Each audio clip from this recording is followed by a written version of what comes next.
Namaste Sampurna imaging private limited chairman mister Sandip Pal মহাশয়কে আমি একান্তভাবে ধন্যবাদ জানাই এই অপরচুনিটি দেওয়ার জন্য। আমি বিশ্বজিৎ মণ্ডল, আমার আইডি SIT1161XC।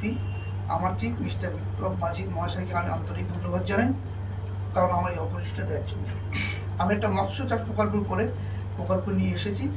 বর্তমান এই জৈব প্রক্রিয়ার মাধ্যমে আমি চিংড়ি মাছ এবং নোনা জলে যেসব মাছগুলো তৈরি হয় সেই মাছ আমরা ফিশারি মালিকদের কাছ থেকে লিজ কন্ট্রাক্ট বেসিসে আমি 3000 বিঘা জমির উপরে আমি ফিশারি চাষ করব পরিকল্পনা নিয়েছি। আমার পূর্ণমান বাজেট হচ্ছে 100 কোটি টাকা। আমার সঙ্গে আরেক টিম লিডার আছেন মিস্টার রাজীব মণ্ডল মহাশয়। আমরা দুটো টিম একত্রিতভাবে আমরা এই মৎস্য চাষ পরিকল্পনা নিয়েছি। মৎস্য চাষ বলতে চিংড়ি মাছ অল্প সময়ে অধিক লাভজনক ব্যবসা, ঝুঁকিও আছে, সেগুলো যদি ঠিকমতো মেনে চলা যায় আমরা এতে গেইন করতে পারব।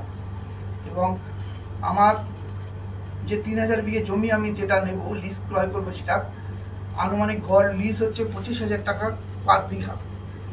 আমার টোটাল 3000 বিঘা, প্রায় 7.5 কোটি টাকা লাগবে জমি লিজ দিতে। আমি জমিটার উপরে মৎস্য চাষ প্রক্রিয়াকরণ করার জন্য যেগুলো করার দরকার, মাটিটাকে তৈরি করার জন্যে আমার দরকার 2000 টাকা করে পার বিঘা, 60 কোটি টাকা, 60 লক্ষ টাকা। এবং তারপরে মাটি প্রস্তুত করার পরে আমি ওখানে মাছের পিন ছাড়বো। মোটামুটি প্রতি গণে আমাদের পিনটা ছাড়তে হয়, প্রতি বিঘায় 5000 করে পিন ছাড়তে হয়। আনুমানিক মূল্য গড় 5000 টাকা করে গণে দুবার।